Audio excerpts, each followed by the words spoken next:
My name is Albert Harrison, a 29-year-old office worker. If there's anything that sets me apart from others, it's that I'm a wheelchair user. I began this wheelchair life due to an injury I sustained while mountain climbing back in my student days.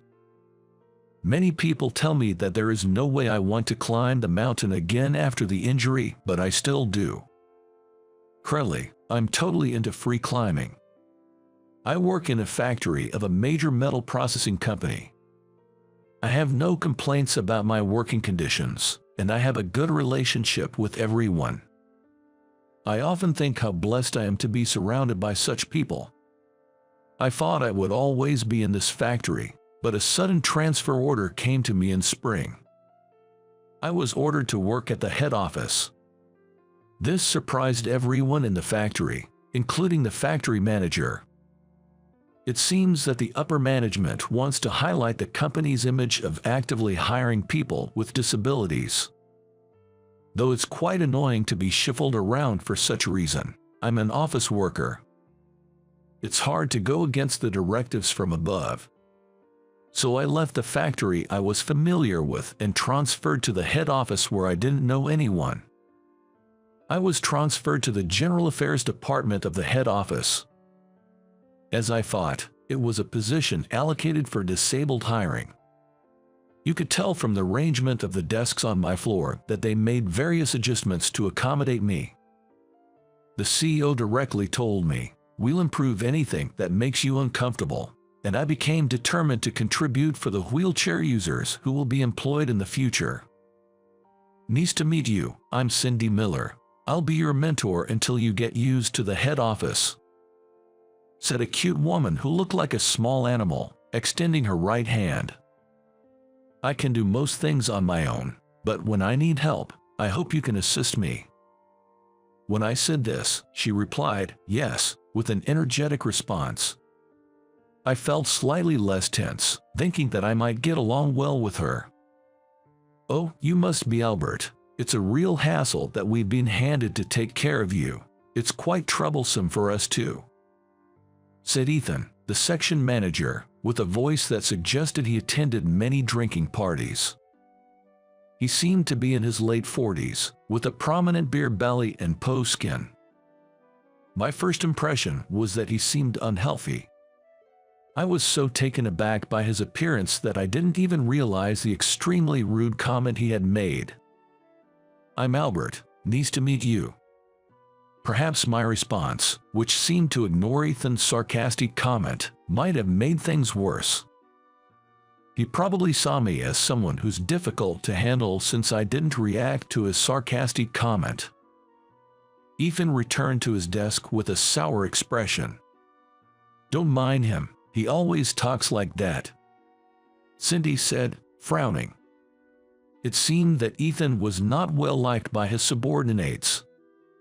And so, my assignment at the head office began. I don't consider this a big disruption, just a minor bump in the road. The work was similar to the administrative tasks I had at the factory, and the manuals were well organized, so there were no issues. The only minor issue was Cindy. I think she probably didn't have much experience dealing with wheelchair users before. She tended to treat me as someone special. Being overly considerate made me feel somewhat uncomfortable. "Oh, I'll get that for you," Cindy said as I was about to go and retrieve some document files. "It's all right, I can get it myself. If I can't do something, I'll ask for help," I told her. Upon hearing my words, she looked surprised. Seeing her expression, I realized that someone else must have said the same thing to her before. The next moment, her cheeks turned red, as if she was ashamed of her actions. "How about we go out for dinner tonight?" When I said this, Cindy responded with a "Pardon, I'm asking you out. Is that okay?" She looked surprised. "Sure," she said. After hearing her reply, I gripped the hand rims and pushed the drive wheels. My wheelchair moves smoothly as if it's an extension of me. At the filing cabinet, I turned back to the desk and saw Cindy looking worried. I gave her a small wave, "I'm fine" gesture. After work that day, I asked Cindy out for dinner. "You know, I commute by car. Would you walk with me to the parking lot?" We agreed to meet at the company's main entrance. She was waiting for me, looking a bit anxious. In my wheelchair, I naturally look up to her from a lower viewpoint. She had a different shade of lipstick on than she usually wore at work. She must have retouched her makeup. I was a little fascinated by the slight change in her profile. Not that I'm easily smitten. She's just that captivating. "So, you drive?" "I've got a driver's license, but never drive," Cindy said, blushing. She wears her emotions on her face. She's a candid person. I can't help but find that appealing. "Oh, you two are going out. Can you find a place where Albert can enter? You'd be up all night just looking for a place." Ethan, the department manager who happened to pass by, laughed out loud and made a sarcastic remark. "He's always like this. Not just to me. He often says rude and discriminatory things to his subordinates. He passes his own failures onto his subordinates and acts innocent." Ethan, who is the CEO's son-in-law, can be impolite and incompetent, but no one can say anything to him, as my coworkers told me. "Sorry to worry you, Ethan, but I've researched places that are accessible for a date," I replied with a smile. Then, Ethan clicked his tongue in frustration. He must be annoyed that no matter what snide remarks he makes, it doesn't affect me. He quickly left with a displeased look on his face. I wonder if all he can do is make nasty comments. Cindy stuck her tongue out in disgust at Ethan's retreating figure. I was more intrigued by her cute gesture than Ethan's snide remark, and it made me smile a little. During our date, Cindy was constantly surprised, which I was satisfied with as the one who invited her. When I was getting in the car, she tried to help me fold my wheelchair. I quickly folded it before she could and placed it in the back seat, and she looked at me in surprise. The same happened when we arrived at the restaurant. She was surprised seeing me set up the wheelchair and transfer myself. "You really can do anything." "Most things, yeah, but there are things I can't do." "And what do you do then?" We were having this conversation on the ramp leading to the entrance of the restaurant we had reserved. "Well, I ask for help. It's no shame in admitting what I can't do." Saying that, I opened the restaurant door and escorted her in. Cindy blushed slightly and said, "Thank you," with a smile. Nowadays, there are more places accessible for wheelchairs. When I make reservations at a place I'm visiting for the first time, I let them know I'm a wheelchair user. This way, the restaurant isn't caught off guard, and my companion doesn't have to feel awkward. The reserved table was a prime seat with a view of the beautifully lit-up English garden, which was the feature of this restaurant. "Sorry for suddenly asking you out, but I thought it would be good if you, as my mentor, knew more about me." I apologized to her after we had placed our orders. And then it hit me. "Sorry, do you have a boyfriend or something? I hope it will not cause any misunderstandings." If she had a man in her life, there was the risk of causing significant inconvenience. Seeing my sudden rush, Cindy burst out laughing. She laughed until she was in tears. "Unfortunately, there's no such man," she said, wiping her tears. She explained that she found it hilarious that I was bringing this up now. Somehow, thanks to the laughter, I felt closer to her. And then she told me a secret she had never shared with anyone before. I too was once severely injured and was told that I might never walk again. I was taken aback by her unexpected confession. Cindy told me that she used to do paraequestrian. When she was in high school, she had a severe fall during training.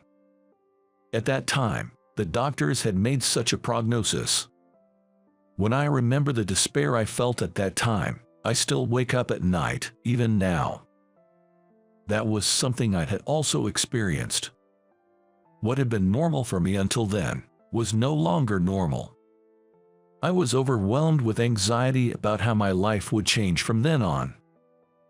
There were times when I stared at my own immobile legs and shed tears. No one's words of encouragement resonated with me. I had a time like that as well. Fortunately, Cindy said she was able to walk again after undergoing repeated rehabilitation and surgeries. Now, there are times when she feels like the accident was all a dream. She probably cared about me more than necessary because she saw in me the future she had once despaired about. I realized again that she was a truly kind and honest person. I know that I'm completely different from you, Albert, but I couldn't help but see myself in you. Cindy apologized, hanging her head. I shook my head, telling her that there was no need for her to apologize. Do you no longer ride horses? At my question, she nodded with a somewhat sad face. She said she had become too scared to do it. I see. So, about the next day off, I asked her out on a date for the next holiday. The long-awaited day off. I picked up Cindy in my car. I kept the destination a secret. I had shamelessly asked her to prepare a picnic lunch. Cindy smiled a little incredulously, saying, "You really have some nerve, Albert, so I think she must have prepared it." The car ride took us to a cliff located deep in the mountains. "Where is this?" Cindy looked up at the towering cliff in wonder. "Just watch as I climb that." At my words, Cindy's eyes widened. At the bottom of the cliff were my old mountaineering buddies, who had been with me even before I became a wheelchair user. They were helping me because I just couldn't give up on the mountains. "Are you sure this is safe, even though you said you can do anything?" "No, I'm fine. Just watch." As she looked up anxiously, I climbed the rock swiftly with the support of my friends. When I reached the top and waved to her, she waved back with a face that looked like she might start crying any minute. To descend, I used a rope and a descender to get back to the ground in a jiffy. "See, it wasn't that bad, right? So why don't you give it another try? You want to ride, don't you? You actually do want to ride the horse." At my words, Cindy nodded, tears streaming down her face. She must have been holding it in for a long time. I believe it's not a lie that she felt fear towards horse riding. But above that, I think Cindy had distanced herself from horse riding because she was worried about causing concern to those who cared about her. She didn't want to worry her loved ones anymore. I couldn't give up climbing or mountain climbing. I think she must feel the same. "Albert, I feel like I can confidently tell my parents that I'm okay, that they don't have to worry." Cindy's face was a mess from crying, and her mascara was a little smudged, but she was still attractive and beautiful. About 2 weeks after I was transferred to the head office, a welcome party was arranged for me in the General Affairs Department. The location of the welcome party was a high-end sushi restaurant, a place I wouldn't normally set foot in. Sushi is my favorite food. I was looking forward to the welcome party. However, an incident occurred on the day. I arrived at the high-end sushi restaurant where the welcome party was held when everyone else had almost gathered. When I entered the restaurant, I could see a small set of stairs. I couldn't get to the stairs past the counter because the width of the wheelchair was in the way. The sushi chef also looked surprised when he saw me. Probably, he wasn't informed that a wheelchair user was coming. It's a high-end sushi restaurant. The service is supposed to be great. Normally, I wouldn't have had to struggle in a place like this. While I was wondering what to do, my boss, Ethan, came down the stairs with a grin on his face.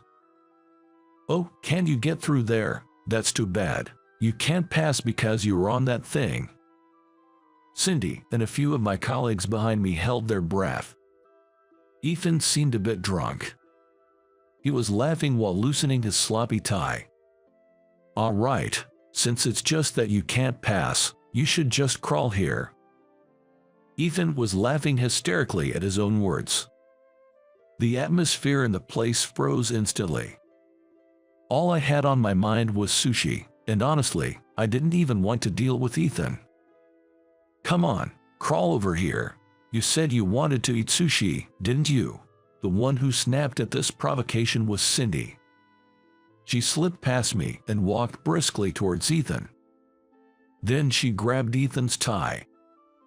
"Have some shame, you pig," Cindy growled in a low voice. Everyone there must have thought for a moment that they were hearing things. Ethan seemed a bit taken aback by Cindy's forcefulness. "This is bad. It could turn into a brawl in the restaurant at this rate." I smiled at the chef. Then, I brightly asked the chef, "Chef, I really want to try the sushi you make, but it seems I can't get in. Can you please prepare a special sushi roll for me to take out?" The chef rolled up his sleeves and said, "All right, leave it to me." Cindy shook off Ethan's tie as if she were throwing away something filthy and said, "I want one too, please." Cindy and I left the welcome party venue with the special sushi the chef made for us. From what I heard from my colleagues, the welcome party without me, the guest of honor, felt flat and was as quiet as a wake. Everyone seemed to be glaring at Ethan while stuffing their faces with delicious sushi. I felt a bit apologetic, but everyone said they enjoyed the sushi with a smile, so that put my mind at ease just a little. Cindy and I left the sushi restaurant and ate our sushi in a nearby park. Cindy, angry as she was, popped a piece of sushi into her mouth with a swift, impulsive gesture. "You know, it might taste better if you take your time." "Shut up, I'm angry," she retorted. Watching her angrily stuff her face with sushi, I enjoyed my own gourmet sushi. It was probably a treat from the restaurant's head chef. There were more toppings than the usual premium sushi. The next day, when I arrived at the office, it seemed that the events of the previous night had caused quite a stir. Apparently, my coworkers were livid at manager Ethan's behavior and were planning to lodge a complaint with HR and the higher-ups. In surprise, one of my colleagues explained, "You were just the last straw." Many had been unhappy with manager Ethan's attitude for some time, but his position as the boss's son-in-law had forced them to put up with it. However, after seeing his treatment of me the previous night, everyone had decided they could no longer tolerate it as human beings. For my part, I had had my sushi and felt like maybe it was time to let it go, but Cindy said, "It's for the person who gets hired next, too," which made me feel a bit ashamed of my irresponsibility. I'd been somewhat self-centered, thinking as long as I was happy, everything was okay. I hadn't really thought about the people who would come after me. HR started conducting interviews, and soon it was my turn. The meeting room prepared for the investigation also had the CEO present. This was clearly seen as a serious issue. "I'm sorry for the actions of my son-in-law. It's due to my lack of oversight. Please forgive us." The CEO started by apologizing, which made me feel somewhat overwhelmed. Cindy, who was interviewed before me, apparently explained everything about the incident the previous night in detail, and also talked about all that had led up to it. In addition to that, it seems they managed to gather information about manager Ethan's misconduct from other colleagues as well. "Albert, we're thinking of demoting Ethan and asking him to leave the headquarters. Will that lighten your mood a bit?" the CEO asked. I took a moment to think about it. It didn't seem like that would really solve anything. When the CEO asked me again, "What do you think of manager Ethan?" I decided to be honest about my feelings. "I feel sorry for him. He probably just lacks imagination. I can't say much since we just met, but I don't dislike Manager Ethan. The CEO was taken aback by my response. But before that, I shared all the harassing behavior from Manager Ethan that I had heard from my colleagues with the CEO and the HR manager. Still, everyone deserves a chance to start over. That includes Manager Ethan, I added. I assured the CEO that I believed Ethan would change his attitude after this whole mess. Though I am single, Ethan has a wife and children. He has a lot to protect. Please give him a chance. With that, I bowed to the CEO. I'm touched by your generosity. Thank you for forgiving my son-in-law, for protecting my daughter's family. As a father-in-law, I am grateful, the CEO said. His words deeply moved me. A man who can genuinely apologize for others. If this man is at the top of the company, it's in good hands. This is a great company, I thought again. I heard you forgave Manager Ethan, Cindy said at the rooftop break area. I was never really mad in the first place. Doesn't forgiving him sound a bit arrogant? Since we ate sushi together in the park, Cindy's demeanor had become much more relaxed. You know I'm thick-skinned, right? That's my charm. It's all water under the bridge now, I said with a cheer, meeting Cindy's sidelong glance. She was angry on my behalf. Seriously, so thick-skinned it's shocking. You're a big-hearted man, and that makes you a great person. She joked around to match my mood, no longer angry, and gave me a smile. Why don't we go horse riding next time? I want you to see me in all my glory. Of course, I'll accompany you. At my response, Cindy chuckled, no need for formality. Seeing her smile made me genuinely feel that the transfer to the headquarters wasn't so bad. Later, when my boss Ethan insisted on apologizing by bowing deeply, I was completely taken aback. He tried to hug me while sniffling, so I ran away as fast as I could. My colleagues couldn't stop laughing at this spectacle. It felt like a sudden gust of fresh air had swept through the office. Cindy was laughing so hard, she was tearing up. Hey, stop laughing and help me out. That's not something I'd expect from the self-sufficient Albert. Her response left me at a loss. Ethan, still calling out Albert, wouldn't give up trying to hug me. If you'll make me your girlfriend, I'll help you. In a voice only I could hear, Cindy softly whispered this. She had a bold side that belied her appearance. That was part of her charm. Let's not just date, let's get married. At my response, Cindy, saying okay, stood up from her chair and placed herself in front of Ethan. Could you please not smear your snot on my future husband? Her comment made the whole department erupt in laughter. Well wishes came flying from all around. Our future couldn't be brighter. Is it too soon to be looking forward to our wedding? What do you think? Subscribe the channel and it will give me the motivation to produce more. See you in the next video. Because it's my first time. My wife, Samantha, spoke in a voice so soft it could barely be heard. Her face turning a deep red. Honestly, seeing her so bashful took me aback. This is amazing. I found myself so captivated by her. But our relationship wasn't always like this. My name is Jack Andrews. I'm just an ordinary guy working for a medical device company. I used to have a certain dream and I went for it, but I didn't have the talent. So, I gave up on those dreams. My parents had high hopes for my dreams. They encouraged me to pursue my own path, and that's how I ended up here. Now, I have no dreams, no ambitions now. When I lost my dreams, it felt like I was left empty, without a goal. You could say, marry someone and start a beautiful family, but unfortunately, I'm a bachelor with no girlfriend. It honestly pains me that I can't let my mothers see their grandchildren, but I have no choice. I can't give them what I don't have. Come to think of it, is that next week? I glanced at the calendar.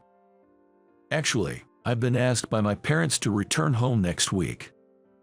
They live in the same state, a short train ride away, so it's no big deal, but they called in a serious voice, saying they have important matters to discuss. Judging from Mom's demeanor, it's not just anything. They are laid-back parents who rarely ask me to come home. Surely something must have happened. Given that I haven't provided them with grandkids, I want to be a good son in other ways. If they ask a favor, I decided to accept it. The day came. I returned to my childhood home after a long while. My parents run a diner, with the shop on the first floor and their home on the second. As a child, I used to boast, "I'll take over the shop," but I lacked the talent for cooking and gave up on that path. That's why I'm hesitant to return home. But it's strange.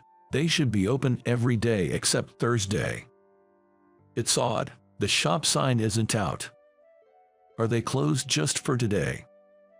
I'm home, Dad, Mom, I'm back. Opening the door to the diner, both Mom and Dad were there. But they were both somewhat thin and their faces were pale. What happened to you two?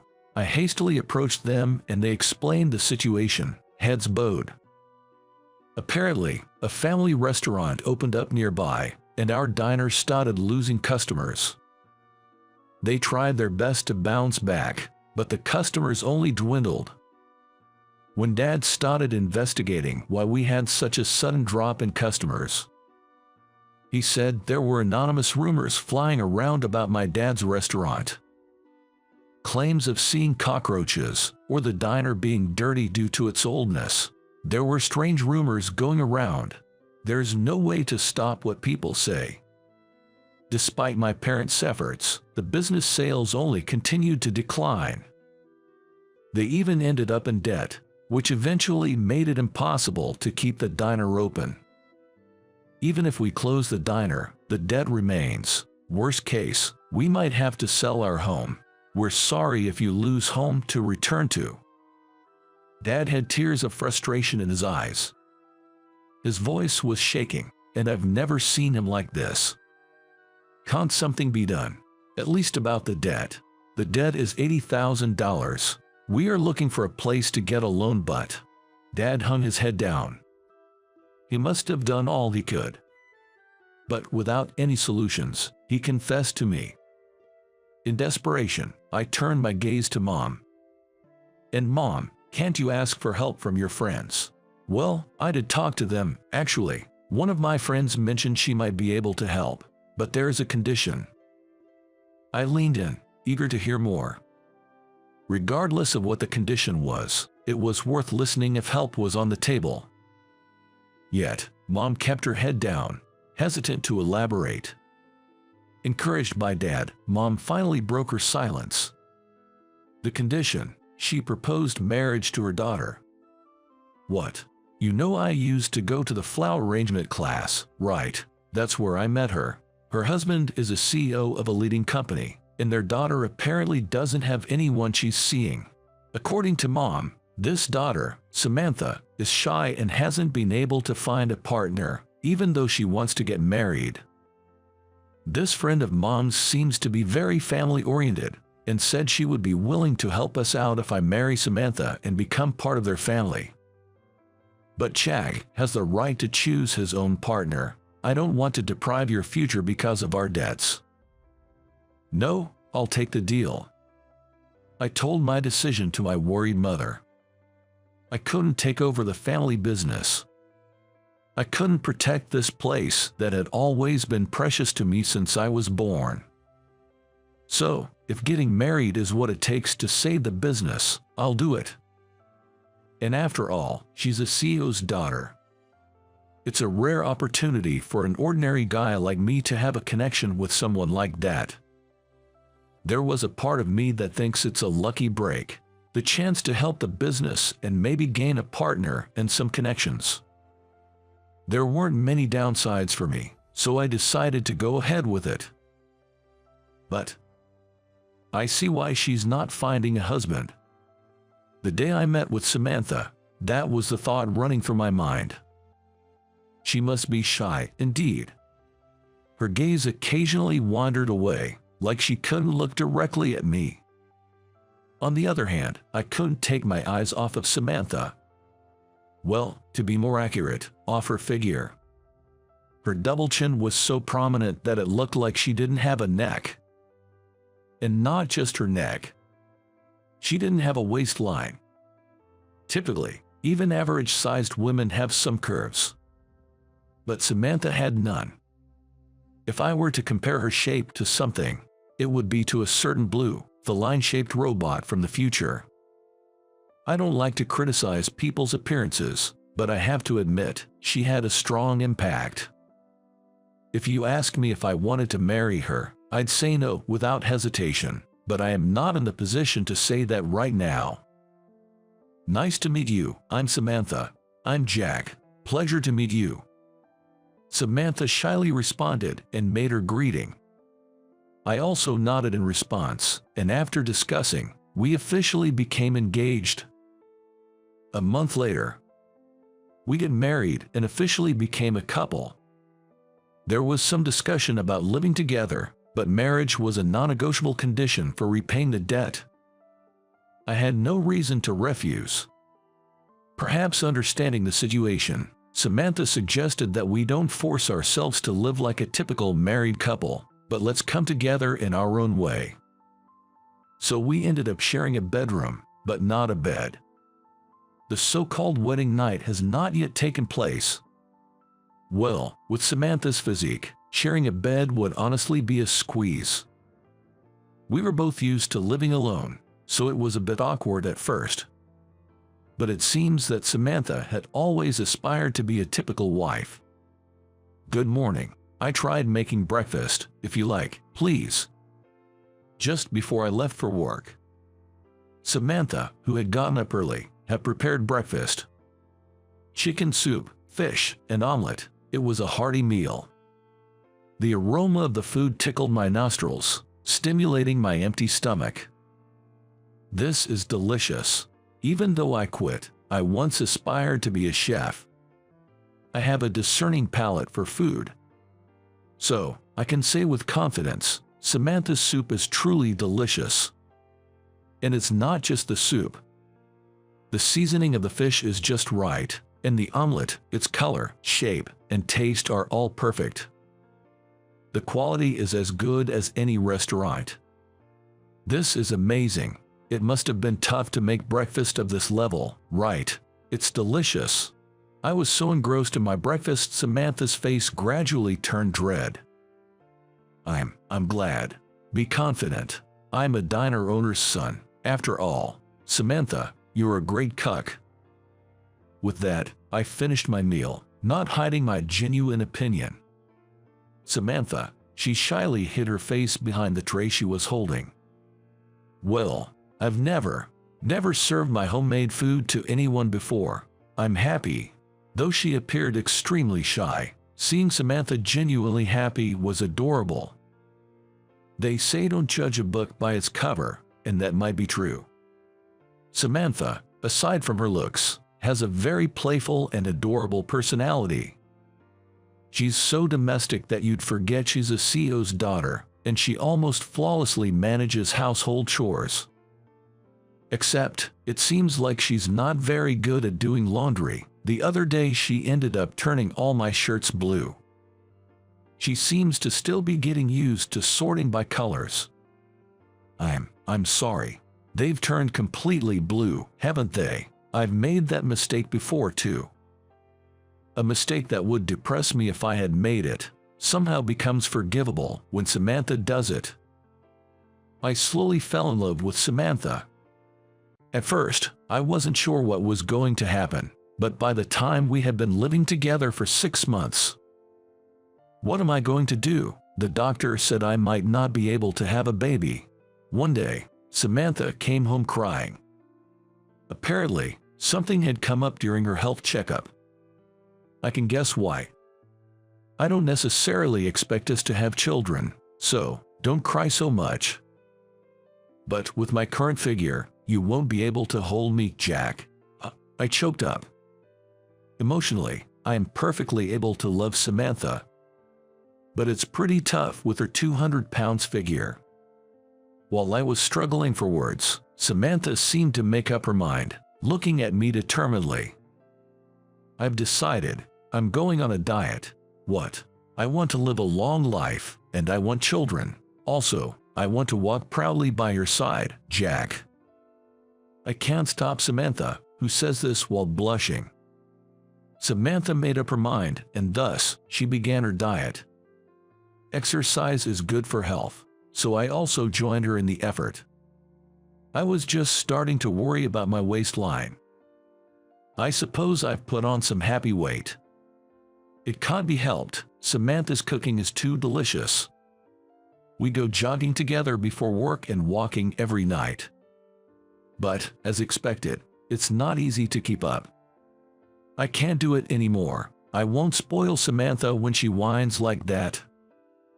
This was a promise between me and Samantha. If she felt like giving up, I would be there to support her. So, when Samantha looked ready to give up, I proposed something. Hey, Samantha, I have a suggestion. What is it? How about we buy a dress? Here's my idea. I will buy the dress that Samantha wants to wear the most right now. And Samantha will work hard on her diet so that she can wear that dress. It's easier for people to have a goal in front of them. That might be a great idea. I've never worn a dress before. Samantha was on board with the idea. Additionally, we decided to separate our bedrooms. This was because Samantha wanted to do stretches and yoga at night. If I'm being watched, it's embarrassing, she said. If she makes a request like that, wouldn't you want to fulfill it? And so, Samantha continued to put forth great effort. Half a year later, by the time we were married for a year, Samantha had become astonishingly beautiful.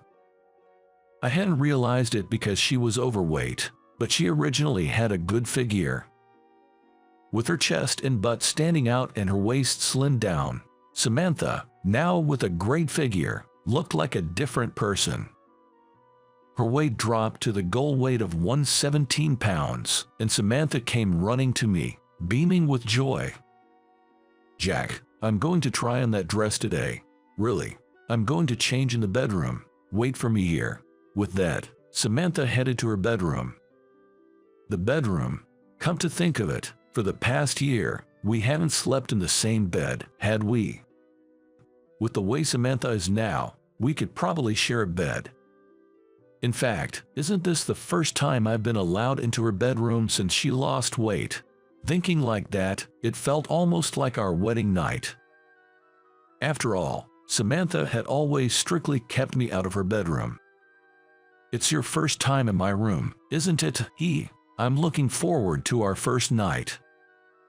My heart skipped a beat, wondering for a moment if I'd accidentally voiced my thoughts.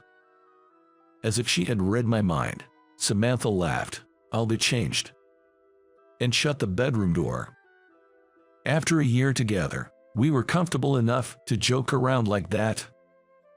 But her shyness hasn't changed. Just before she shut the door, I caught a glimpse of her blushing ears. After a little while, I put it on. Come in. Upon Samantha's invitation, I entered the bedroom. This is my first time wearing a dress. How do I look?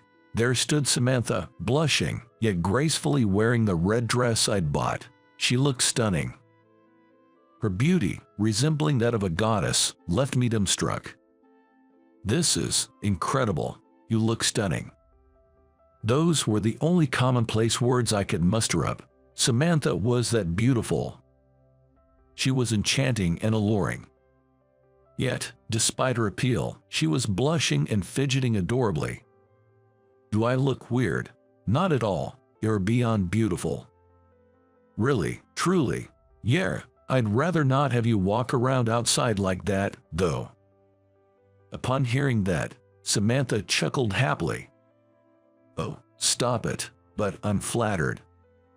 I'm just telling the truth. I mean, what if some strange guy comes over?" I muttered, a hint of anxiety in my voice. Samantha, in all her beauty, smiled. "In that case, you'll protect me, won't you?" Her blush was so very Samantha-like, and I chuckled in response. I resolved in my heart to protect Samantha at all costs, and gently closed the bedroom door. From then on, time continued to pass. Welcome. Believe it or not, I took over my dad's restaurant. Quitting my job and paying off the debt was one thing, but it was no easy task to bring a reputation-damaged restaurant back to life. But now, we've transformed into a popular restaurant with lines from the morning. "Jack, take this to table 5.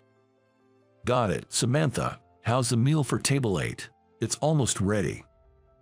Yes, it's Samantha in the kitchen now. When I explained the situation of the restaurant, Samantha said she wanted someone to try her cooking, given the lack of popularity. "Jack, you praise my cooking, right?" That gave me confidence. To be honest, I was convinced that if Samantha cooked for the restaurant, it would surely succeed. That's how much I trust Samantha's cooking skills. She's always loved cooking. She even admitted to gaining weight from eating too much of her own cooking. That's actually an ideal skill for running a diner. Even though the customer traffic had dwindled, it wasn't zero. I pleaded with our regulars to try Samantha's cooking. Her culinary skills were soon recognized, and customers started to return. In fact, some people even come in daily to eat. I help out in the kitchen, but primarily, I handle the management and front-of-house work. Creating a place where Samantha can fully utilize her talents, that's my job. I'm home. The restaurant's door creaked open around the evening. It was still early for dinner, so there weren't many customers. Into this quiet scene entered a boy carrying a backpack. "Welcome back, Jake." "Dad, I'm hungry. Ask your mom to make something." Yes, the elementary school boy who just walked in is Jake, me and Samantha's son. Actually, after Samantha's successful diet, she got pregnant and gave birth to a healthy baby boy. "Mom, can you make something?" "Oh, you really eat a lot, don't you? Just wait a bit." Our son, nagging for food because he's hungry, calls out to the kitchen. Watching this scene, I can't help but smile. Right now, I'm happy. I have my loving wife, my adorable son, and I get to live with them both in the restaurant I've always wanted to protect. Samantha and I, it's crude to say, but we married because of a debt. It's probably not what you'd call a good match. But I can say this from the bottom of my heart. I'm glad I married you. How did you find that? Your subscription to the channel really motivates us to keep producing. See you in the next video. My name is Mike Sullivan. I'm a 24-year-old bachelor. Currently, I'm working at a popular department store in downtown Manhattan. I drank too much. I was nursing a pounding hangover, contemplating going back to bed, when suddenly my smartphone started ringing. The call was from my boss, the department manager. Why would he be calling on the store's day off? As I picked up the call with a puzzled look, my boss excitedly greeted me. "Mike, good morning. As promised, I'll pick you up this evening." What promise are you talking about? You're so funny. Didn't you say at yesterday's party that you would meet my daughter for a date and even try living together? My mind was thrown into chaos by his completely unexpected response. I was too stunned to reply, but my boss said, "Talk to you later," and abruptly hung up. Unable to comprehend what was happening, I drank some water and tried to cool down my head. As I was thinking about last night's party, I had a bad feeling. At the company's drinking party last night, I, having just experienced a breakup, was drowning my sorrows in alcohol, getting thoroughly drunk. My ex-girlfriend was Layla, a beautiful 22-year-old model with a stunning figure. I was infatuated with her, but she cheated on me, and we decided to break up after discussion. Layla said there were plenty of other men besides me, and it would be better to break up if I was going to blame her for cheating. Deeply hurt by her heartless words, I drank heavily to ease my sorrow. My memory of what happened after is vague, but I think I spilled my heartbreak story to my boss. Just as I received a message from a coworker asking, "Were you all right yesterday?" and asked for the details of what I had discussed with my boss, a terrifying truth emerged. Seeing my heartbroken state, my boss had a suggestion. "Would you like to meet my daughter for a date? She's turning 37 this year and seems eager to get married. She's seriously looking for a partner, and she seemed to like you when she saw you at the store. I'm about to retire soon, and I'd love to see my grandchildren. I'm married to an older woman, and trust me, it's really great." In my drunken state, I apparently casually replied, "Sure, why not?" Cheered by my response, my boss even suggested, "Why don't you try living together for a month to get to know each other better? I'm sure you'll like her once you spend some time together." To your words, boss. I despise my past self for raising a glass and saying that. I really want to run away right now, but I can't, because I agreed to this myself. As promised, my boss came to pick me up at my place in the evening. Apparently, we were heading to a fancy restaurant where I was supposed to meet his daughter for the first time. After dinner, we'll head straight to the apartment where my daughter lives alone. The apartment is fully furnished, and you only need to bring the bare minimum. While you two are eating, I'll move your stuff to the apartment. Also, since it's a special occasion, why don't you dress up in a chic suit? I think it'll really enhance your charm. Okay. Overwhelmed by my boss's enthusiasm, I packed my things, changed into a suit, and smoothly got into the car. All the while we were driving, my boss kept saying with a smile, "I'm sure you two will get along." While listening to him, I began to feel a glimmer of hope. Although I'm really into younger, cute girls, I had just gone through a terrible breakup, so I thought it might be good to try dating an older woman this time. And since my boss is pushing this so much, maybe his daughter is beautiful. With these fantasies in mind, I entered the restaurant, but my hopes were instantly crushed. The woman waiting for me was a very plump lady, quite different from my usual type. I'm normally into slender women. I'm slim myself, and both my mom and sister are as well, so this woman in front of me seemed so big. "Nice to meet you, I'm Grace," Grace said, bowing politely. She was wearing a frilly, floral print dress, which somehow looked mismatched. Maybe it's because her hair is pitch black compared to the light color of her dress. Her face was not beautiful, and she looked her age, so I was disappointed deep down. "Nice to meet you." After we exchanged greetings, my boss said, "Take your time," with a smile and left. I was pondering what to talk about with a woman more than a decade older than me when Grace slowly started speaking. "I'm sorry to involve you in this complicated situation, but don't worry, I understand my place too." I was taken aback by her unexpected words, and as I stood there wide-eyed, Grace turned a gentle smile in my direction. "My father is desperate to get me married off as soon as possible. But you see, with my looks and my social skills, I'm embarrassed to say, I have no experience in love. So I've actually given up on the idea of getting married myself." I see. Listening to Grace, I couldn't help but feel sympathy for her. Apparently, it was not her but her father, my boss, who was in a rush. "So, I have a favor to ask. Would you be willing to live with me for just 1 month? Of course, we would have separate bedrooms, and I'll cover all the living expenses. You're free to do as you please in my apartment. If I can prove to my father that I'm not cut out for cohabitation, he should stop nagging me. I'll make sure that you don't suffer any disadvantage at work if our relationship doesn't work out, so don't worry." At first, I was determined to refuse any proposal, but after hearing her story, I changed my mind. "All right, it's clear that your father truly loves you, Grace. Considering the circumstances, I'll agree to this." Upon hearing my agreement, Grace's eyes sparkled with joy. "Thank you, I'm really happy. Oh, but I must say, I truly do find you wonderful, Mike. Let's make the most of the next month. Guys, looking forward to it. Actually, as I got to know Grace, I came to think of her as a kind and gentle person. She might be socially awkward, but I believe she truly has a kind heart.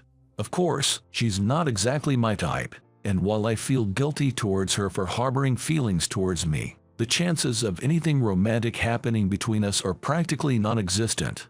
And so, we embarked on a 1-month trial of living together. My boss was overjoyed, exclaiming they're going for it. However, we had planned to end it in a month, with the agreed-upon excuse of we just didn't click. In reality, though, living with Grace turned out to be nothing short of comfortable. At first, the age gap and lack of common topics of conversation concerned me, but one day, I learned something surprising about her that changed our dynamics. Those flowers are beautiful. Did you buy them?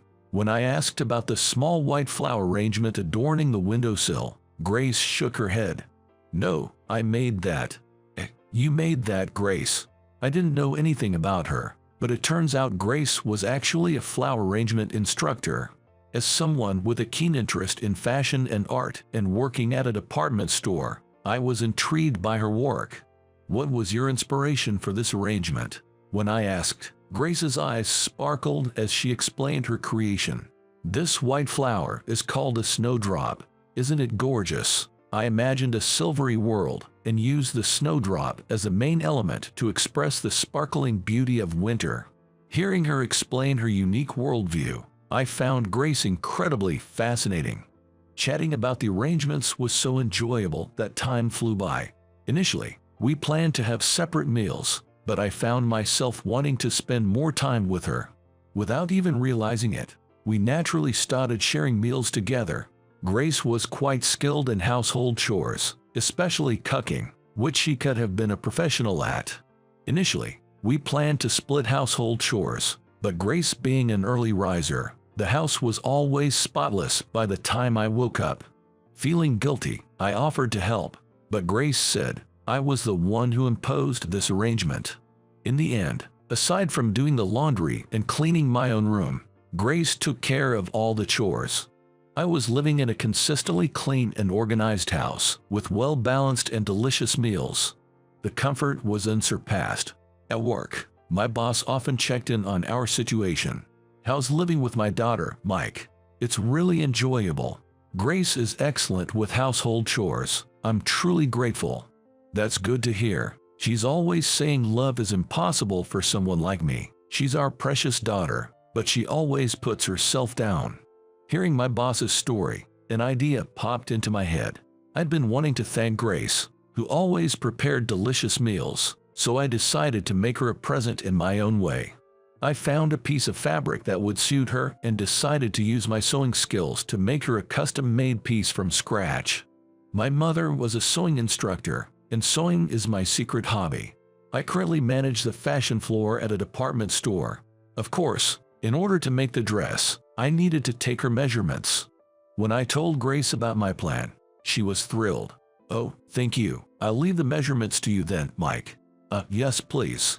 With nervousness gripping me, I slowly extended my arms toward Grace. Seeing her body up close like this for the first time, my heart pounded with excitement. Wow, she's really big. Grace's size was indeed much larger than average, but I believed that her larger frame allowed her to pull off certain designs better than others. With that conviction, I gifted her a handmade dress. This is for me. The dress, a glossy black fabric adorned with large white rose patterns, suited Grace perfectly. Over time, I'd come to feel that she looked better in cool fashion rather than cute, frilly clothing. It seemed her larger frame was ideal for bold patterns and unique styles. Grace, you look stunning. If you'd like, may I do your makeup as well? I acquired some basic makeup skills while working at a department store, a job my sister, a hairstylist, had recommended. Following the guidance of a makeup book, I applied cosmetics to Grace's face. She typically favored natural makeup, but I chose to use a bright red lipstick and deep black eyeliner.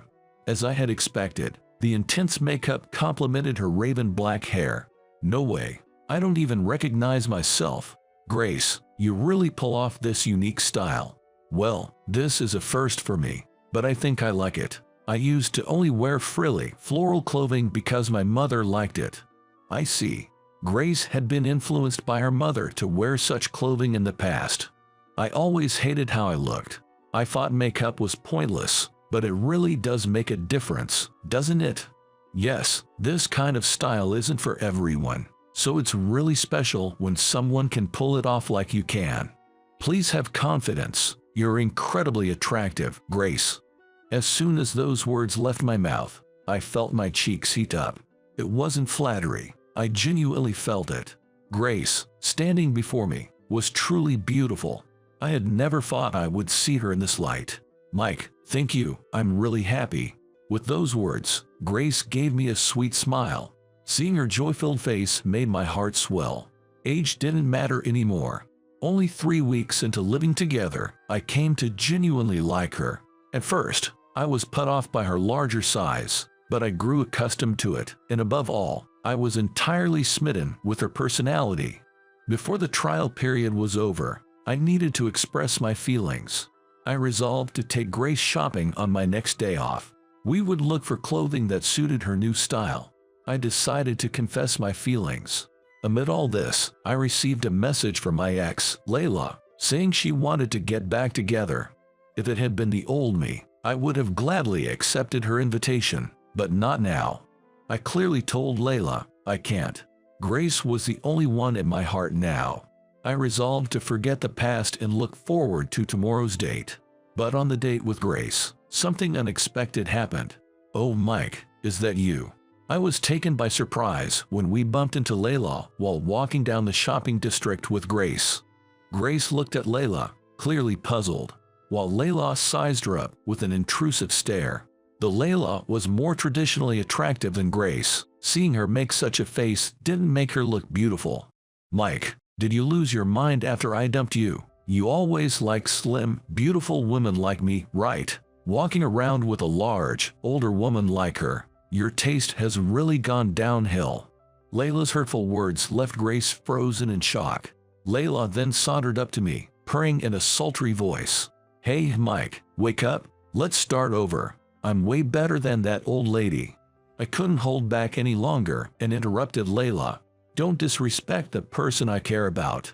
I was surprised at the loudness of my voice, even more than I had expected.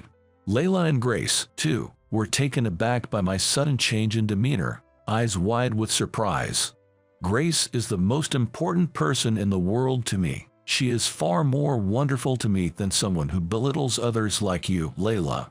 That's how much I love her. Even if it's you, Layla, I won't let you hurt her anymore. Whatever, fine. That plain dull old lady suits you just fine. With that, Layla spat out her parting shot and ran off somewhere. Realizing that the people in the town were paying attention to us, I took Grace's hand and moved to a quiet park. Grace was shedding a waterfall of tears, possibly hurt by Layla's words. I had to take her to a quiet place to calm down. As we sat down on a bench together, I first apologized to Grace. Grace, I'm sorry for what happened earlier. My ex was speaking out of line. You shouldn't take it to heart. As I said that, Grace looked up at me with teary eyes. No, it's not that. I'm happy. I've always hated the way I look. I thought no one would ever like me, but I was really happy when you said that, Mike. I've liked you since the first time I saw you. Grace, overwhelmed with happiness, I gently pulled her into an embrace. I love you too, Grace. You're really beautiful. As I said that and caressed her back, Grace grasped my hand and said, yes, even if other people put me down. If you say that to me, Mike, that's enough for me. It ended up being quite different from what I had initially imagined, but I was able to convey my feelings to her. And with that, we officially started dating and told my boss that we were planning on getting married eventually. The boss was very pleased with the news. Yay! I couldn't be happier about my lovely daughter and adorable subordinate getting together. And so, after a year of dating, we registered our marriage successfully. Currently, we are preparing for our wedding ceremony. Grace had lost a significant amount of weight since we met, so we had to make a new wedding dress for her. Grace really has become so beautiful since meeting Mike. As the boss said this, he sighed dreamily while looking at a flower arrangement magazine. And on the cover of that magazine was Grace herself. Having built up a career as a flower arrangement instructor, Grace, with her accomplishments and chic style, had become a notable and charismatic figure in the flower arrangement industry. Grace, who wore the resized black dress I gave her as a present to fit her slimmed-down figure, was several times more beautiful than when we first met. Love is a powerful thing, isn't it? After meeting Grace, I was able to heal from the heartbreak and experience the joy of love again. No matter what lies ahead, if it's with her, we can overcome it together. With that conviction in my heart, I showed the boss a beaming smile